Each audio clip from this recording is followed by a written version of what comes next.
Hello everyone and welcome back to the channel. I've just popped in for this last video in this particular series, possibly, unless you request more content on it, in which case I'll do my best. But really just coming back to offer my closing thoughts on Warfighter as it's applied to the Pacific Theatre. Overall, my impressions of this game, and I believe those of many others, are really, really favourable.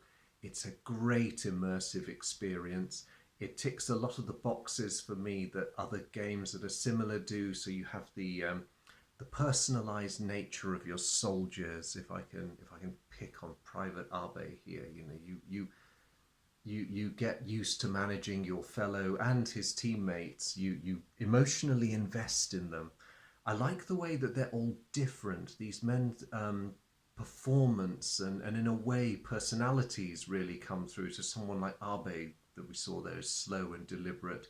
You get Okada elsewhere in the Japanese deck, who is one of the hyperactive ones. He does a lot, but he breaks easily. So you can picture this wiry little guy, going off, maybe being your point man or a scouting element. And then you get those with their vulnerabilities. So you get this Australian private Slim who is pretty good at what he does. He's a strong fellow. He's got good stats, but he's got the jitters. This is probably you get the sense in the game of a man who's probably been in theatre for a bit too long and has seen too much, and he's getting a bit jumpy. Um, so these personalities, in a very simple but effective way, are quite nicely modelled. And I find, as you probably picked up from my second video, you get quite involved when they move their way through the terrain and they encounter new opposition. They encounter natural hazards, and there's plenty of groan moments where you go, "Oh no, no!" And I love the almost endless opportunities to fit them out. So if I can find the weapons and equipment decks, you can give these fellows just about anything. Here's the American stuff. I mean, the US. Again, we've already seen that even bayonets are modelled, and combat knives, carbines, bazookas. There's nothing actually in the rules, if you wanted to create a very interesting force of equipping your soldiers with captured weaponry. If you wanted to, you could have Australians, Brits, or US troops with captured Japanese rifles or machine guns. Plenty of desperate situations where that happened. And component-wise, I've previously said how much I like the components. The cards are a fairly solid stock. You might want to sleeve them, but if you don't, and I haven't sleeved mine, they should still wear pretty well. The counters, typical Danvers and Fair, I've had to separate them and Bagsy them all up. They're very good. You get the immense and very solid playing board that lets you organize your pieces and has most of what you need to know by way of the sequence of play arranged there for you. The only thing is, it's a fairly big board, and for a card game, this increases its footprint quite a bit. And even then, in some ways, it's not big enough. I've ended up in some situations where certain types of terrain cause lots of reinforcements to appear, and before you know it, you are swamped. And those little columns above the location card areas, they can disappear very quickly under a tide of troops if it's that kind of situation. So that's one thing to watch out for. But the possibilities are endless, which gives this game a huge amount of replay value. I mean, that small sample there gives you a brilliant idea of what you can expect inside the box. I mean, never mind the fact that only sticking to the Pacific, I already have 3 nationalities, core nationalities that I can play with. But that does bring me to one thing. There is no advice on how to outfit a historical squad. So there's nothing in the book, the rule book, or the game to suggest to you that if you're a Japanese squad for most of the war, really, the vast majority of you should comprise riflemen. Um, there's nothing similar for the Australians, the US. You're left free to just outfit your soldiers as you wish. And that's great, but it can also have a bit of a minus in that some people like the historical makeup of even small unit formations. And if you're someone who's a stickler for wanting to get that right, but who also would appreciate a bit of guidance, that is absent. And some people really enjoy the force creation element in this game. Others can find it pretty frustrating. It can be a bit of a turn off. So I think that's one area where they do need to watch it, because too much choice can be problematic sometimes. Every now and then you may just want a game that you can dive into quickly. And in its raw form, Warfighter is not that game. You do have to sit down before you even begin your mission and very carefully consider um, who you're going to take with you, what you're going to give them, what special traits you're going to give them, especially for your soldier characters, because unlike the non-player soldiers, they don't always come with full predefined characteristics. A lot of them have some, but you have options for bulking those out even further. Again, analysis paralysis may creep in if you're not prepared for that. The game itself plays really well with a small number of men. So I find, a maximum of 3 player soldiers is probably the sweet spot, whether you're playing yourself or with a couple of friends. Beyond that, it starts to get a tiny bit unwieldy. I have played games in the past with up to 7 characters, and that did degenerate into a bit of a well, I had to sit down halfway through it because I was losing my concentration. I was losing my thread. You do have to micromanage these guys, and that can be a bit tricky.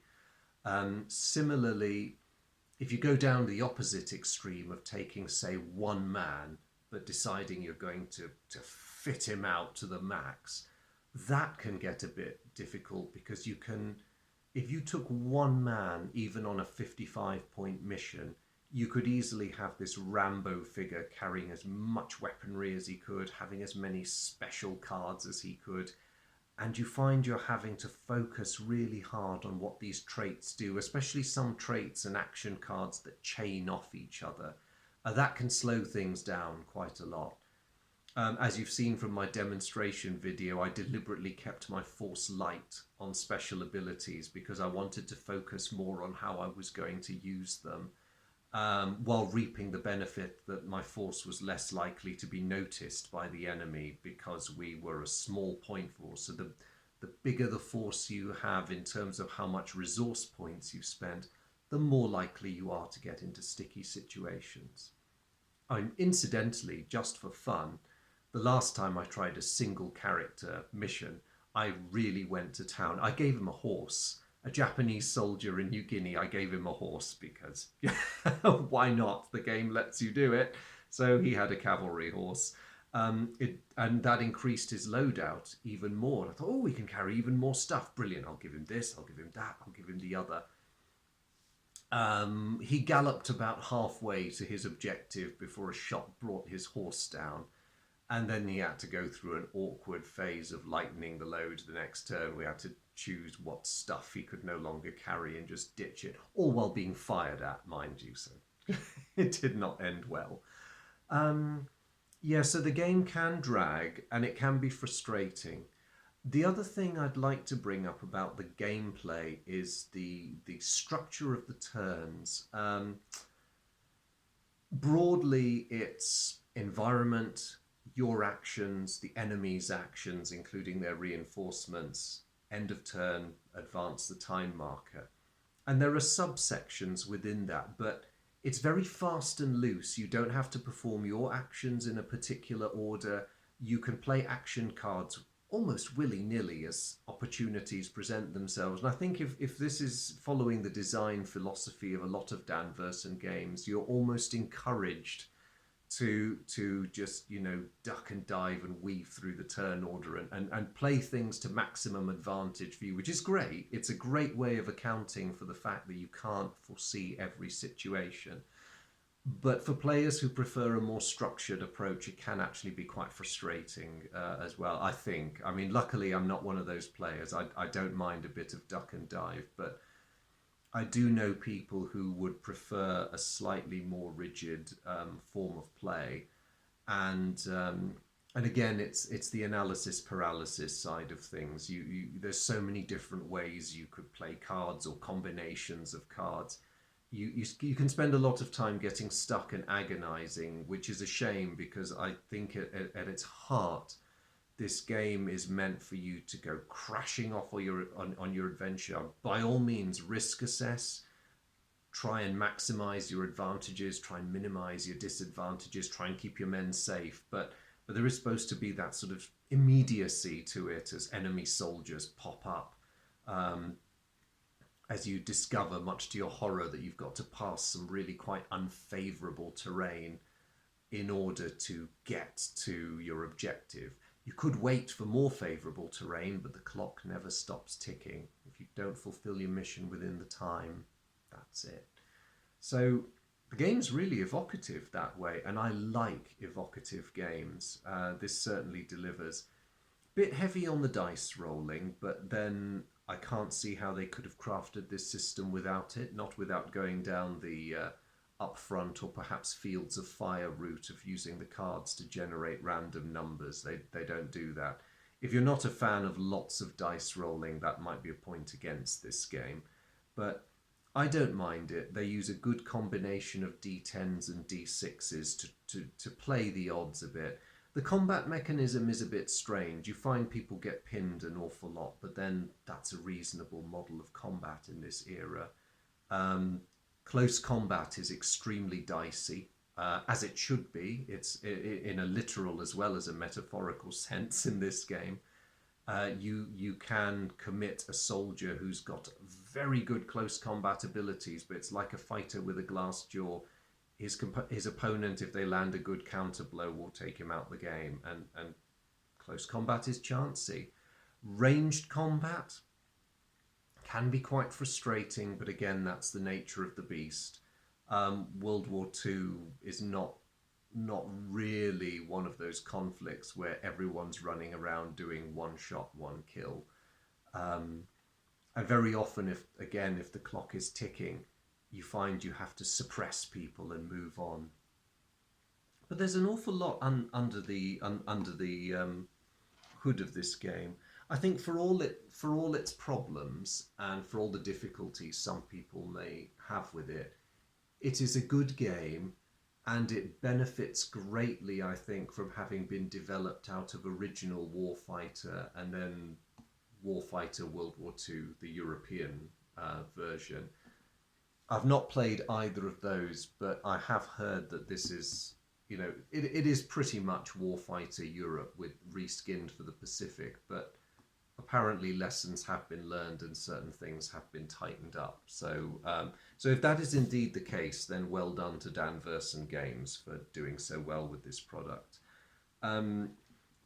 It's not the cheapest game out there, and it's not the most expensive game out there either. I think if you are someone who enjoys solitaire games, if you enjoy games that involve a lot of planning and deep thought with occasional thinking out of the box, I'm thinking particularly of the action cards here, then I think there'll be a lot in this game you'll enjoy. I've no doubt in my mind about its replay value. This game will reward you for the rest of your gaming life. There'll always be something in there.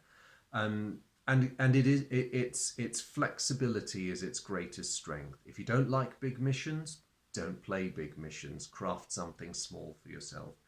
If you don't like overwhelming numbers of men in your group, then go for 2 or 3 reasonably well equipped or not that reasonably well equipped men if you want it a bit more challenging. I mean, I love that there's a separation made in the AI-controlled enemies between frontline troops and elite troops. That's another way of upping the challenge for yourself. I think this game has far more to offer than it has issues, and I would also recommend it to anyone who's interested in in World War II in the Pacific and in the Far East, because there's an awful lot of chrome that they will appreciate. Everything from the way the soldiers' abilities and personalities are constructed, to the weaponry, the types of missions you can get. I think it's all there. It's a very, very respectable game. Do give it a try. I highly recommend it. And speaking as someone who's had very mixed experience with the games that come out of Dan Versen Games, this I do think is probably one of their best efforts to date. And if you do ever get tired of what the core box has to offer, I own half a dozen of the expansions, and I can tell you they are well worth the money. Now, there are way, way more expansions than that at the moment. If you want to get them all, because if they're all of the same level of quality as the ones I've obtained, then you'll probably not be disappointed in any of them. And if you're a completist, then go for them. So yes, a very good effort by Dan Versen Games. Really, really shines as a solo experience. Probably a good social experience with 2 or 3 friends as in cooperative mode. But I wouldn't consider this a beer and pretzels game. It certainly is not. Even if you're making your decisions quickly or under time, you need to think them through very, very carefully. And it will be a game where you'll often be either involved in intense discussions with your mates, or you will be standing around silently pondering your options and only, grunting at each other when you need to communicate vital information. Um, but either way, I think you'll find a lot to enjoy in this game. So I hope that this brief series about Warfighter World War II Pacific has been of use to you. As always, thank you so much for your company and the comments. I really do appreciate any feedback. And thank you very much for tuning into the channel. I hope I'll see you again soon.